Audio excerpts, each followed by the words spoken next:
welcome everybody. It's time once again for the next chapter with Charlie Hedges as he explores turning the page on his life and yours. Hey, Charlie. Yo, Producer Paul. What's up, man? Well, you've got a return guest.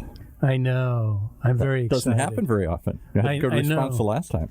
Yeah. I'm really looking forward to this. Today, we are privileged to have once again on our show a very recent guest, Dr. Randall Bell.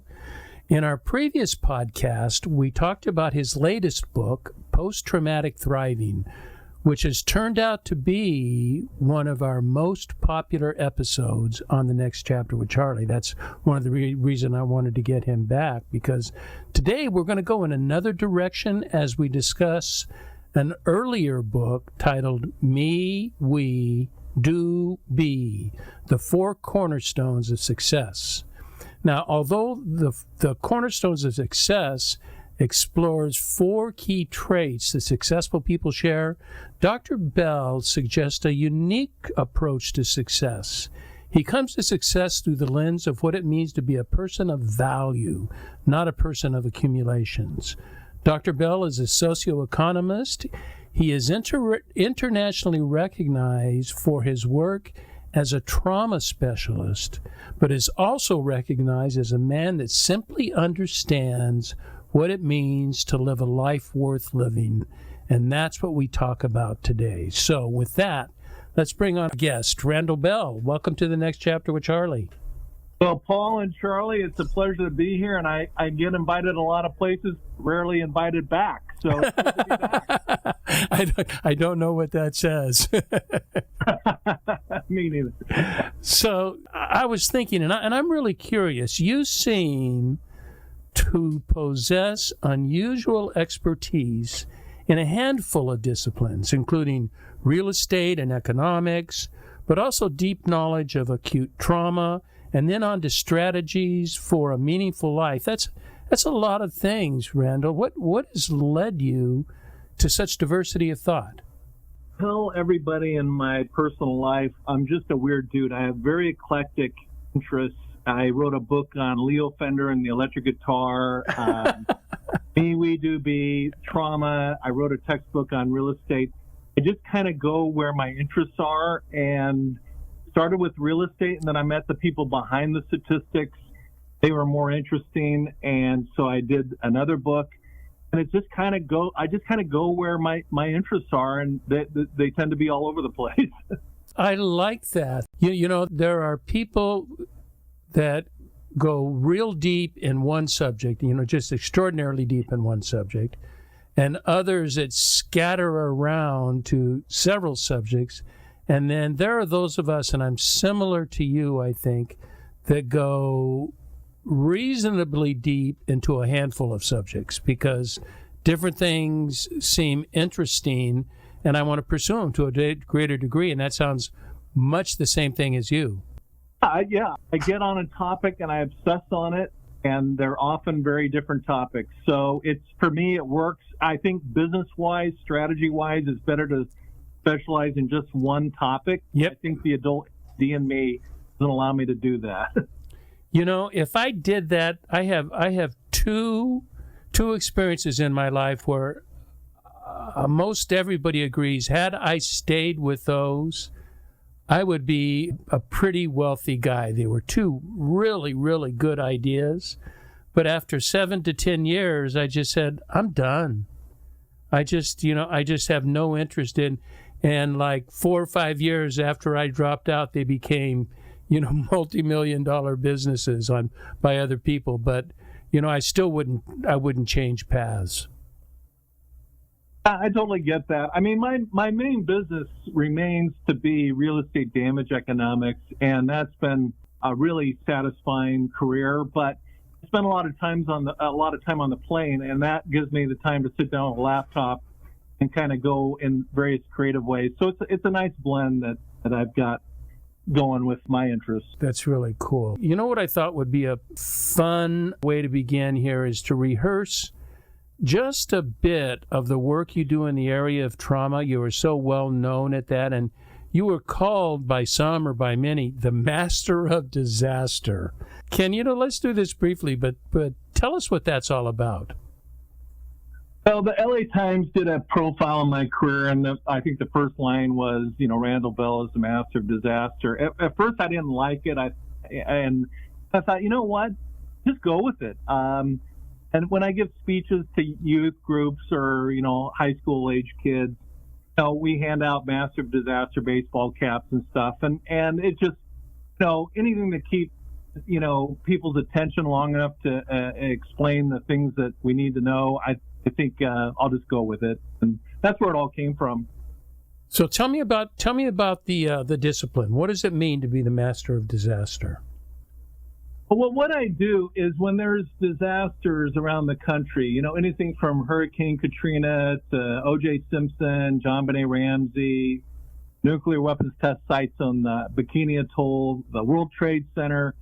I've worked on. And these are big. These are big deals, Randall. These are like internationally, impactful situations. So this is huge.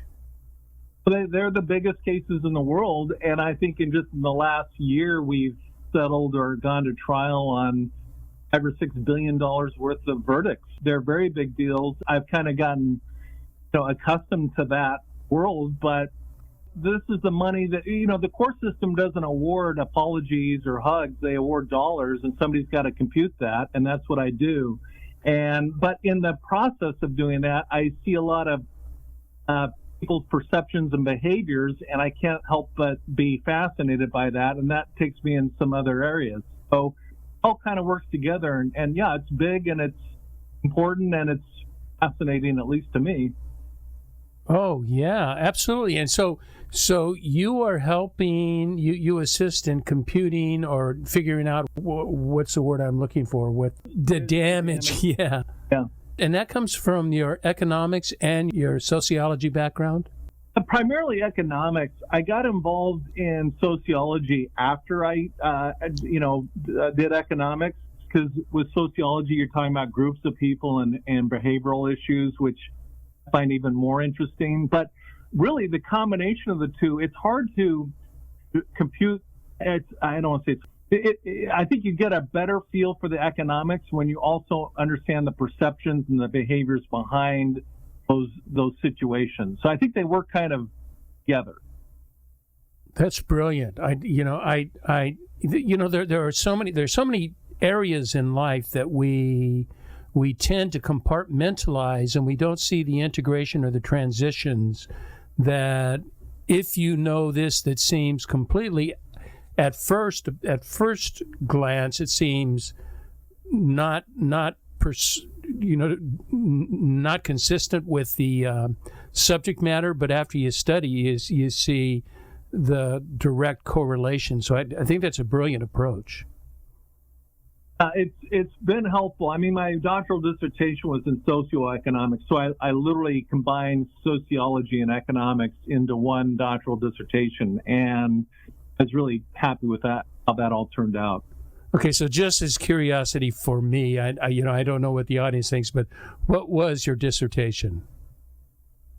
It was on the socioeconomic effects of the aftermath of Hurricane Katrina. Oh, so that got you into the Master of Disaster zone, your PhD dissertation. I was already called the Master of Disaster back in, I think, like 20 years ago by the LA Times. I've been doing this since, before you guys were born. So, well, not before Randall, it was not before I was born, buddy. Well, I'm kidding around, but yeah, I've been doing this since the 1980s. 1980s, I was 30. Me too.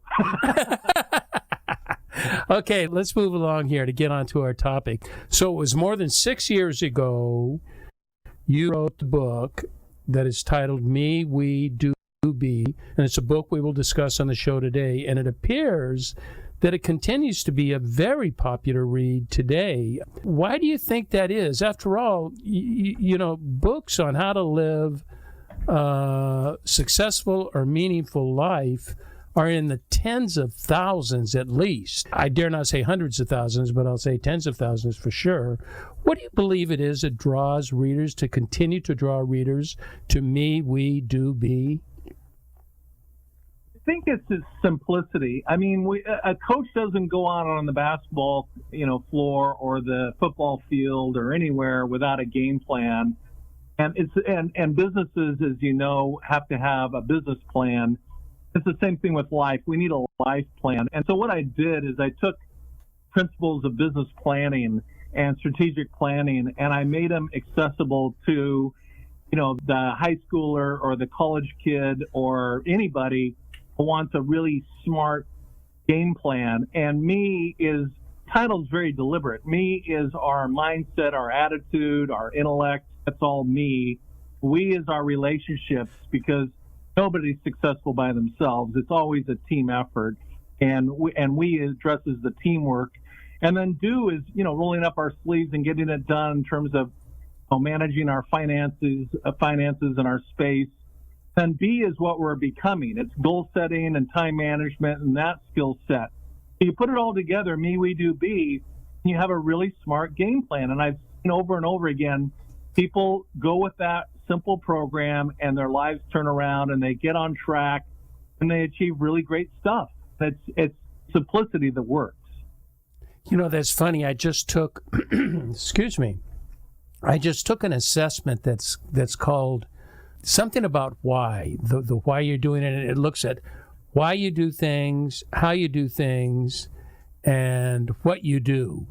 And, mine was, for instance, master. And that means, not all the details, but that like you, when I get a subject, I pursue it deeply, so I want to master that subject. But my how I do things, and it sounds very similar to you, it's simplify. I take these very complex ideas that I have been researching for months, or sometimes years, and try to simplify them so people don't have to read books, they can read just a couple of pages and get the overall idea. And so I really am there's a place for mastery and deep thought, but there's also a place to just understand things for simplicity. So I really applaud that you do simplicity. I think that's great. Thanks. We're on the same page. The me cornerstone is the theme there is identify the why, and we're on exactly the same page. Are we? Yeah, you might want to take. We'll talk afterward, and I'll send you the website. I think it's free, and it's rather my executive. I have a personal coach, and she is a big fan of it, and had me take it, and I found it rather helpful. For an assessment tool.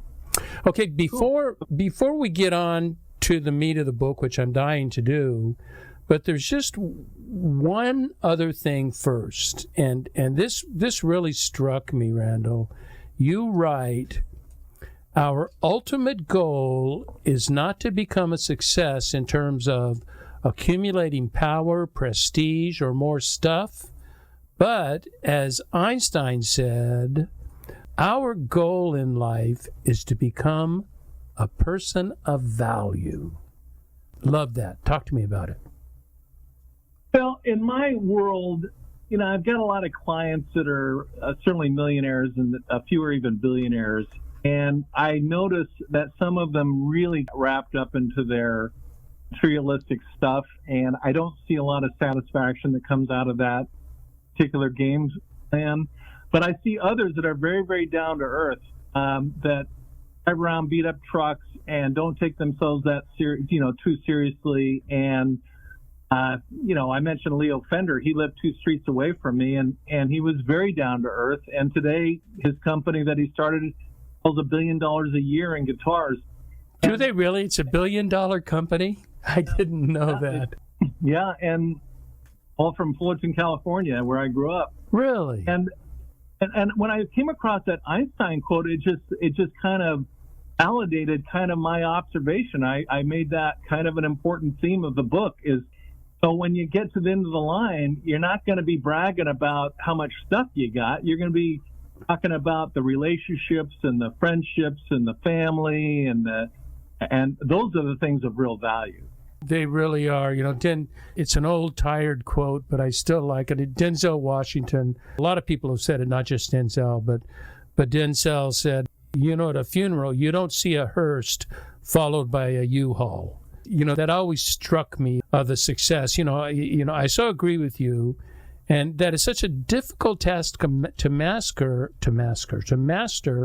in our country because of something I just have this love-hate relationship with, and that's the American dream of success and accumulation. It is a wonderful dream. It's why we have immigrants. People want to do that, but for those of us Americans, it becomes very sort of self-centered and accumulation and possession and money-oriented. Do you think? Yeah, absolutely. And the way I put it in the book is that, anybody that says money doesn't matter has never spent the night underneath a bridge. Money does matter. But we did a survey. We surveyed 5,000 people in the United States, Canada, Australia, the UK. We reconciled various habits with certain behaviors. And what we found is really remarkable. If you have enough money to pay your basic bills, and that depends on where you live, the number can be around $50,000 a year, pay your fundamental bills, then you're as likely to be as happy as a billionaire. Now, if you're homeless and you can't pay your bills, basic bills, and then obviously that's a very tough, unhappy situation.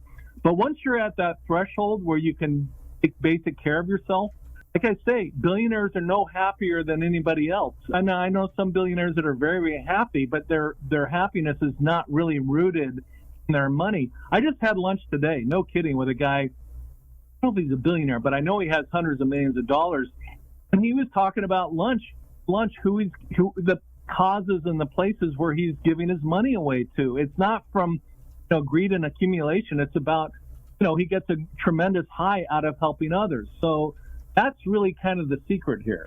I so concur. It's a big part of our life. Service and giving is a big part of our life, and it's I'd love to be really sort of saintly and say that it's personal sacrifice. It's not. I live a nice life. I have a nice car and a nice house, but giving is very important to us. It's not a secondary, let's think about this. Consider giving goes first on our list.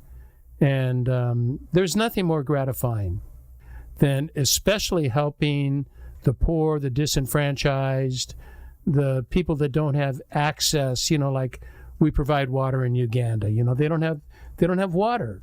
People are dying all over the country because of lack of water, and we've provided water to over 1 million individuals. And that's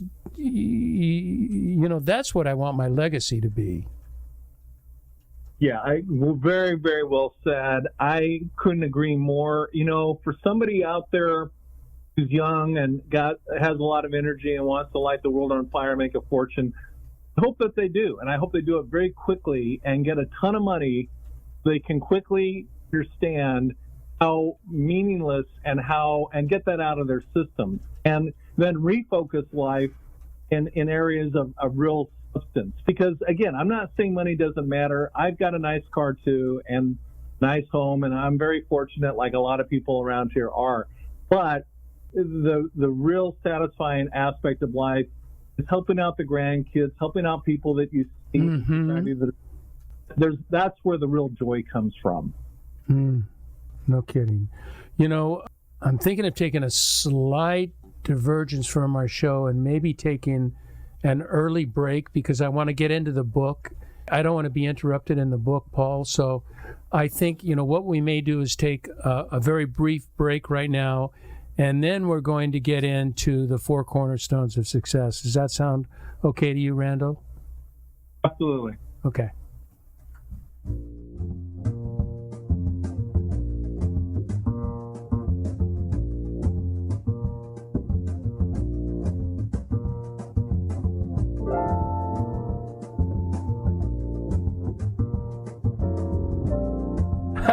Hi there. I'm laughing at producer Paul giving me instructions.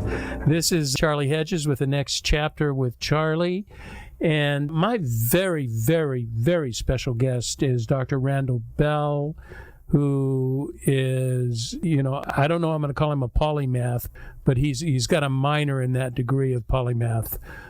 He has so many disciplines that he's working on. And today, we're going to talk about his book, Me, We, Do Be, The Four Cornerstones of Success. I've got your four cornerstones written down, but I'm wondering, Randall, where might you like to start this conversation? I think it's just to start with the whole question of why, like we were talking about before the break, and breaking down life into its four components, which is our mind. We've heard the different models out there. There's mind, body, and soul, and there's different ones. But this one, Me, We, Do, Be, is a really great game plan, because you can take any element, goes into all these various life strategy courses, and I've taken them and I've been interested in them. They all fit within Me, We, Do, Be, and just kind of understanding that overall framework, that alone alleviates some of the anxiety in putting together a kind of a game plan for life. Yeah, I like that. They're almost more, not quite. I mean, they're very strategic, but they're almost more tactics that could be subsumed under a handful of strategies, because they are so applicable, they're so widely applicable. Yeah, they are. And then what I did for each of the four cornerstones is we did this survey around the country, and we reconciled various habits to various measures of success, so that you see that, for example, if you read books, there's statistics to go along that correlate to various measures of success. I walked in the office one day, and the PR person said, "You know what? ESPN is talking about you, because an NFL star is talking about your book, Me, We, Do, Be, and how he makes his bed every morning, and he attributes his success on the football field to the fact that he puts his mind into a productive mindset by making his bed, and he got it from your book." I thought, wow, that's pretty crazy. So these little strategies are really profoundly simple. They're very, very powerful, and statistically, they really work. I'm not really that into anecdotal stuff. I like facts and figures and evidence to show that, hey, if I'm going to, induce this attitude or this habit into my life, it's going to have material effects, and that's what this book is all about, and that's why people are still talking about it. That's great. So why don't we start off? Let's get into it. Tell me about, this sounds awkward. Tell me about me. For me, I just mentioned reading, and I just looked it up. It's on page 53 of the book, the survey result. But those who read regularly, 700 books or more a year, dominate in all areas of income and net worth. They're 122% more likely to become millionaires for those who don't read. So that's they're 122% more likely. It doesn't surprise me at all. The other one is to take time in solitude. Some people call it daily quiet time, because those who take a little time in the morning to just meditate or pray or sit in the quiet, whatever you want to call it. I'm not pushing any kind of agenda here, but just having quiet time where you sit with your own thoughts, are 92.3% more likely to have an advanced college degree. So again, these little habits we can do in each of the cornerstones enhance the quality of our life. I love the addition of science in your sort of non-scientific, your conclusions don't scientific, but they're based on great data. That is 92% of people that enjoy the life of solitude have a college degree. Did I understand that right?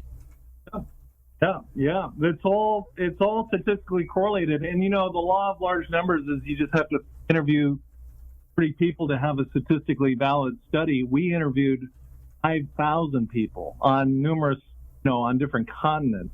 So we're pretty confident in the results here. Personally, I so agree with I'm in a discipline that talks about the annihilation of the ego, and that's the false ego. That's the ego that we mentioned earlier of possession, prestige, and power. That's usually the false ego, the negative ego that gets us in trouble, but we do have a healthy ego.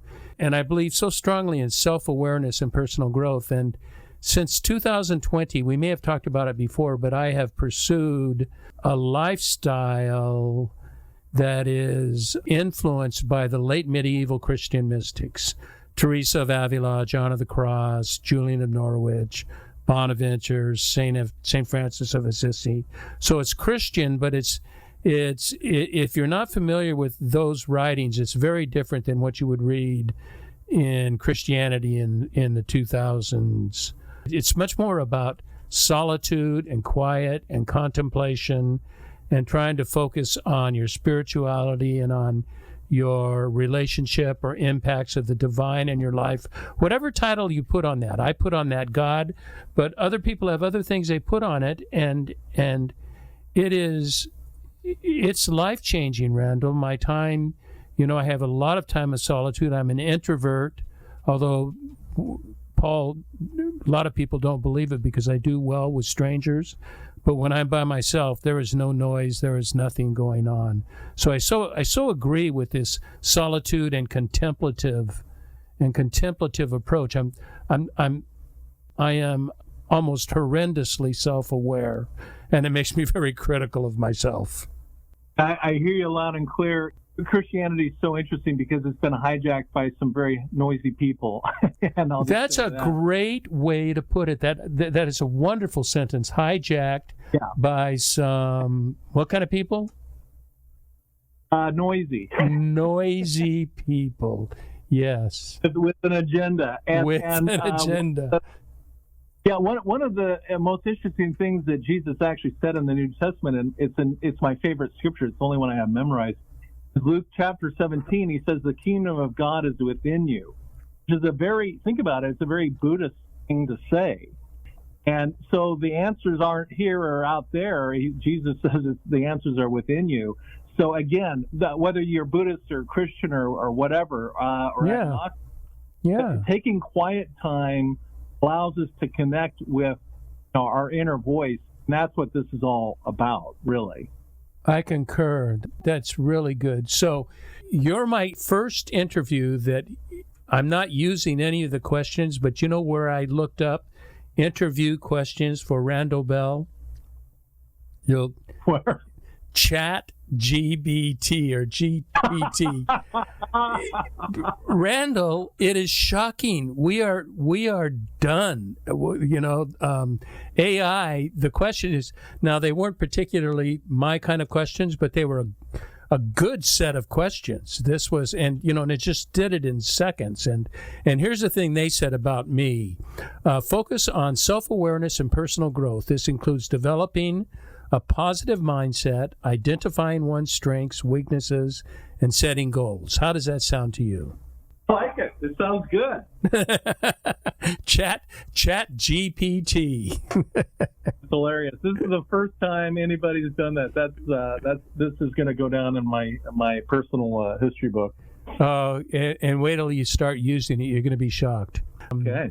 Because everybody's going to use it. I mean, no matter where we are on that thing, it's just too influential. So let's move on to the next one. Let's move on because I think we, with some subsets of our society, happens to be very community oriented, but with the majority of us, especially on the right side of the equation, are very individualistic. It seems to be, and we is missing. And that focus on building strong relationships with others. Talk to me about we. On the we cornerstone, you're right. I know a lot of successful people. I know you do too.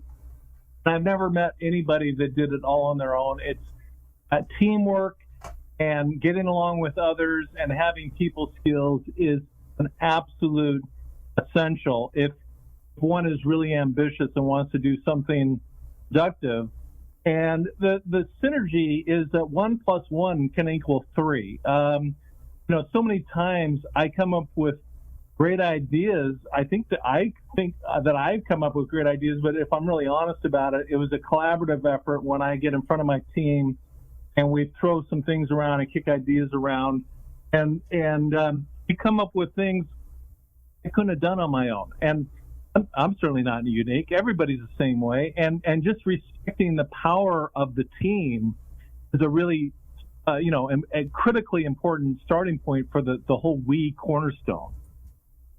Yeah, when I think of we, I must admit my first impression is to think about the teamwork and the doing things together, and my sort of social values, that my values are community oriented, not just my own personal desires. But you talk about that. I mean, you write about that. That's important to you. To me, what's even more important is you're talking about developing empathy, communication skills, willingness to collaborate, and to share credit. Do you know how missing that is with so many leaders of corporations in the United States, to develop empathy, especially develop empathy and share credit? They all want to take the credit. There's such narcissistic behaviors going on that and that's coming from weak egos, that we forget those, and yet that's the way we should live, is it not?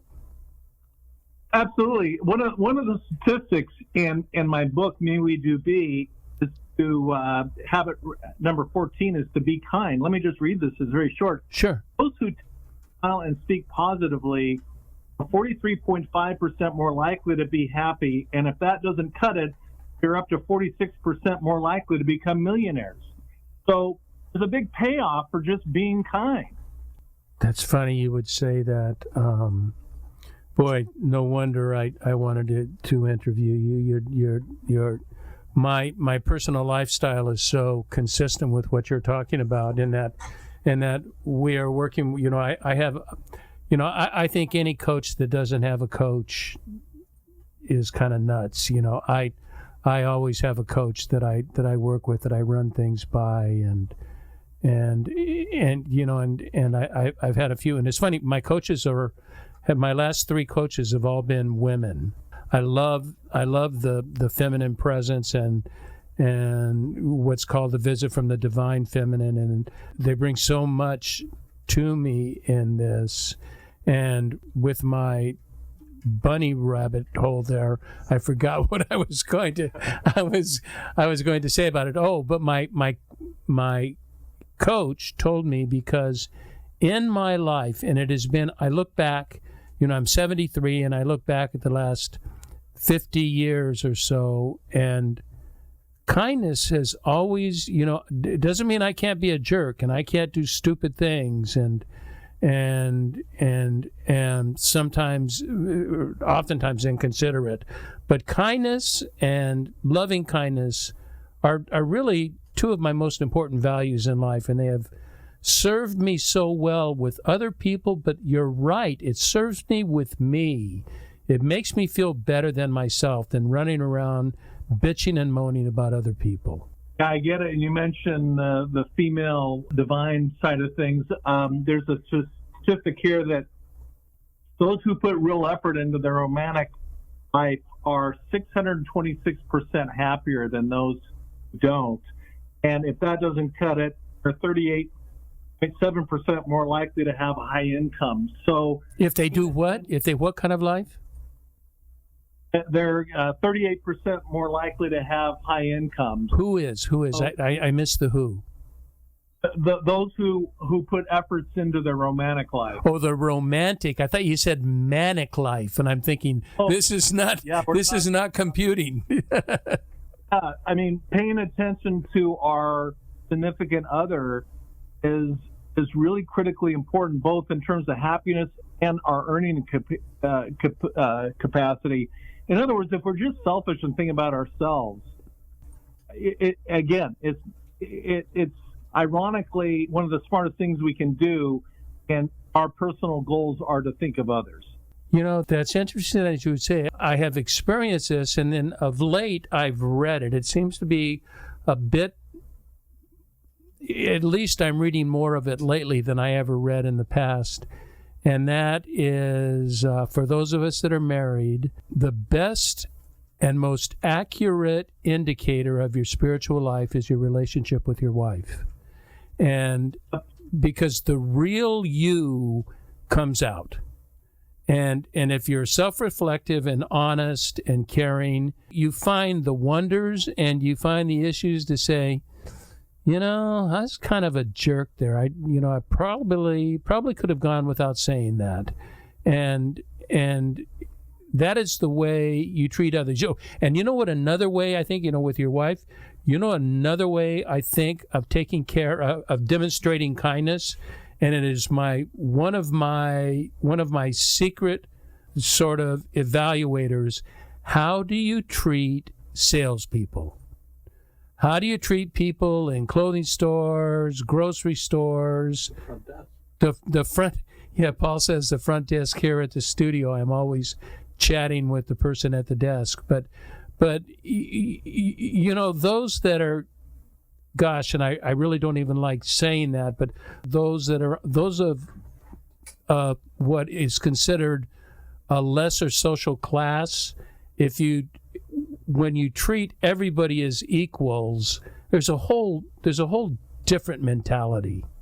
Oh, 100%. I forget who it was. That might have been Henry Ford or someone. Took some recruits out to dinner, and he noticed how they treated the servers, the waiters and waitresses, and he hired the people that treated them with dignity and respect, and let go of the ones who were disrespectful. And that's a really wise perception of how we treat others. It doesn't really matter where they are on society's totem pole. Everybody deserves to be respected. At least that's what the science shows, and that's what I think. I agree. So let's move on to what feels like the action word, do. I mean, it's not as if me and we are not action words. They are really verbs in your vocabulary. So tell me about do. Do's the financial and taking care of our, exercising, taking care of ourselves. It's all those, taking care of our environment, keep being clutter-free is essential. And it's little habits like finding a job that you like. I mean, the old motto is that if you find a job you like, you don't work a day in your life because you're enjoying it. Another thing is saving. Those who save not only are sure to accumulate wealth, that's just math, but on top of that, they're 35% more likely to have a better romantic life. I mean, in other words, saving money is very romantic because it's fiscally responsible. So, and of course, gambling is very, very toxic. I mean, it's one thing to gamble $20 for fun, but gambling is really correlated with a lot of negative stuff. So it's rules like of life that are like that. Half of what you said I do well, and the other half of what you said probably is defines my need to improve, and that's taking care of my physical health and my financials. We do well with that, but I don't take care of, as I said, I'm 73. I don't take care of my body, and I'm healthy. I'm genetically DNA'd healthy, but at 73, that's not going to last till I'm 90. I've got to do, if I make 90, I'm not going to do that. So that is an area that I certainly need to work on. I think we all do, to be fair. My mom's 100, and she's going to be turning 101 in July. And just whether it be taking some walks, just keeping some movement going is what's essential. We don't need to become Charles Atlas and swim the English Channel or anything, but just keep moving and taking the stairs rather than the elevator. Like that can really keep us. Isn't that true? My doctor says all I have to do is just, do this. I have this 1 mile walk around my neighborhood, and it takes, 15 minutes or 20 minutes. And And he says, if you just do that, and he says, ideally like 5 days a week, but if you only do it 3 days a week, you're going to increase your health substantially. And how difficult is that? My wife and I walk, and we have a nice chat, or if I walk by myself, I sometimes just do it in silence, paying attention and, to what's going on around me. And sometimes I listen to a podcast. But that's one of my improvement areas. So the do is taking action, and I like this, achieving one's goals. And maybe before we say that, we would say identifying one's goals, because so many don't even have goals. I take what I may, I take what comes when I wake up, and I don't have a goal or an objective for the day. Yeah, absolutely. The goal setting, that's in the do. It doesn't really matter, but that's in the do category, or excuse me, the B category. Oh, is it?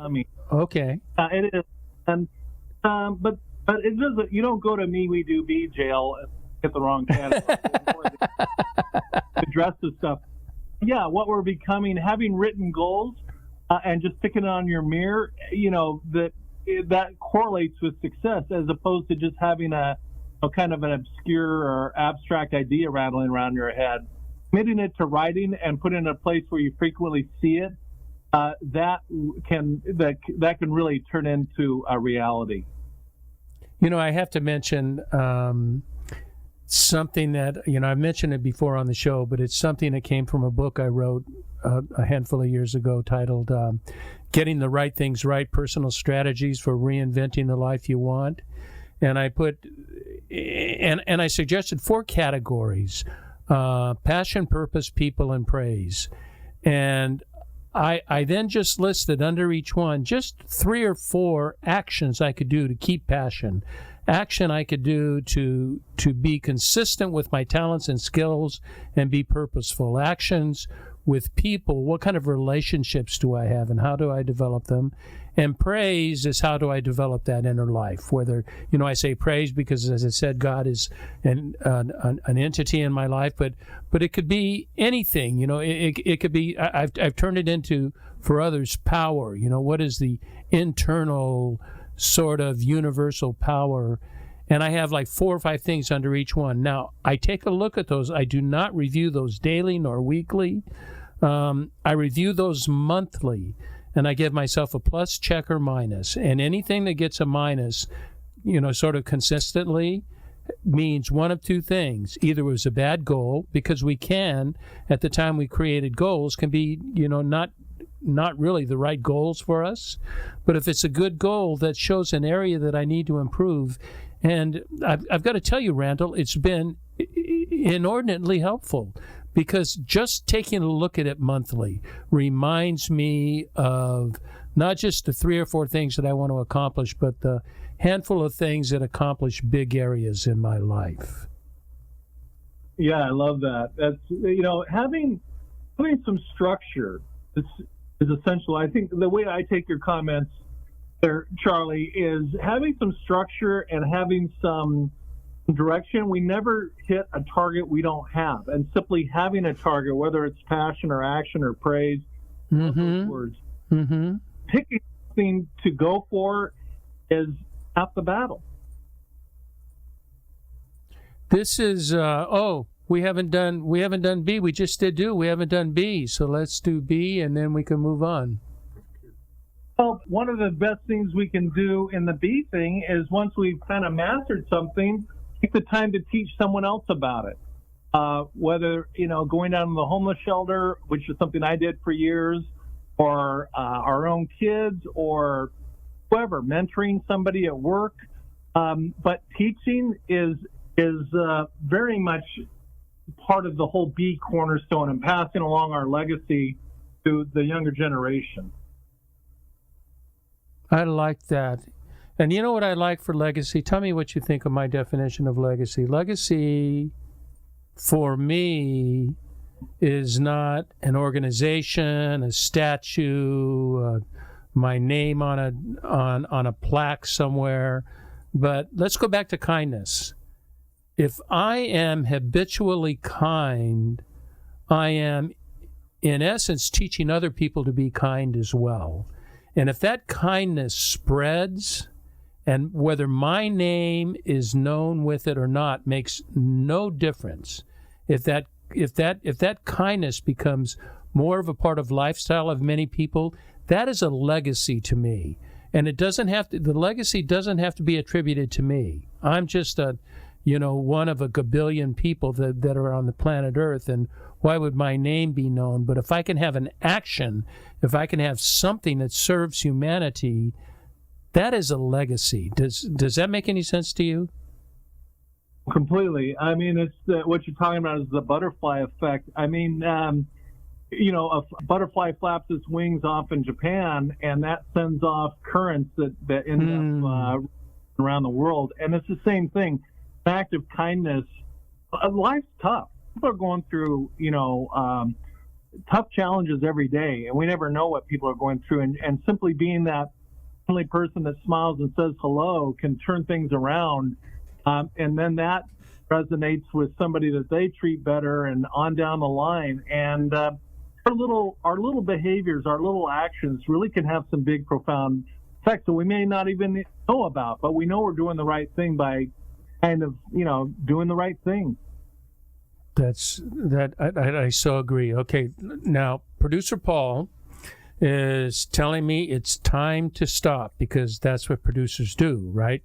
They control time, but it's my show.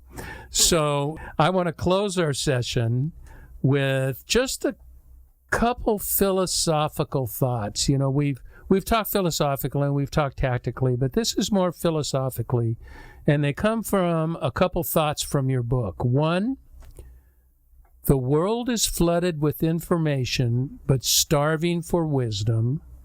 And the other, which I like even better, we rise to the level of our illumination. That's brilliant. Can you close us out with that? Well, sure. I think that there's all kinds of avenues we can go. We can get addicted to TikTok or technologies and Facebook and all of that. I think, and that's all fun. I do that stuff myself. I'm not trying to be down on any of that. But taking time to really develop wisdom, I think having a spiritual cornerstone is essential, and taking time, particularly in the morning, because that sets the tone for the rest of the day. Making our bed, it puts our brains into a productive mindset, and sitting down with, whether it be scripture or something inspirational or the writings of Abraham Lincoln, or whatever that looks like to one's own worldview and belief system, and filling our head with something of substance and of wisdom. Dr. King, I'm a big fan of. There's so many role models that can teach wisdom. Really sets the tone for the rest of the day, as opposed to just kind of the cotton candy the world is full of. Putting something of nutritional mental value into our brains to kick the day off with is this really a small but very powerful habit. I love it, and I sorry, producer, but I got another question, and that is, that is much more doable for those people like me that are in. Although I'm very busy, I'm in the retired state, so I get to determine what I do with my hours. What about the people in their 30s, 40s, and 50s that's got 3 and 4 kids? They're working. They get up early. They go. Where do they find time for meditation, inspiration, and thinking thoughts like that? Do they just have to get up ridiculously early, or do you have some other sort of magic formula? That's such a great, powerful question, Charlie, because my cardiologist is always telling me that I need to do deep breathing exercises for a half hour in the morning and a half hour at night. I'm not sure what planet she's from, but, in today's society, I don't have a half hour. What I've discovered that if I'm in an elevator, I can shut my eyes and take 7 deep breaths. I'm presuming I'm alone. So you can... So in the car on the drive to work, you can put in something inspirational rather than just listening, hard rock like I tend to do. You can steal little moments here and there to add that wisdom component. It doesn't have to be big, long chunks of time off on a desert island by ourselves. We can sneak time, deep breathe, or read just a simple verse of something. Right. That value. We can all do that. There's no excuse for not doing that. Just have to, it's in your book, you talk about habits. It's about creating that habit. And they're small and they're simple, and literally they can take just seconds. Incredible. You are, Dr. Randall Bell, you are such a treat to be with. Thank you. Thank you so much for being on the show a second time. Well, thank you, Charlie and Paul. I really appreciate the invitation to come back and talk to you, and I hope we can do it again. Yeah, well, you're so good. You know, I certainly will. And with that, I also want to thank our listeners for tuning into the next chapter with Charlie. And until next, this is Charlie Hedges signing off.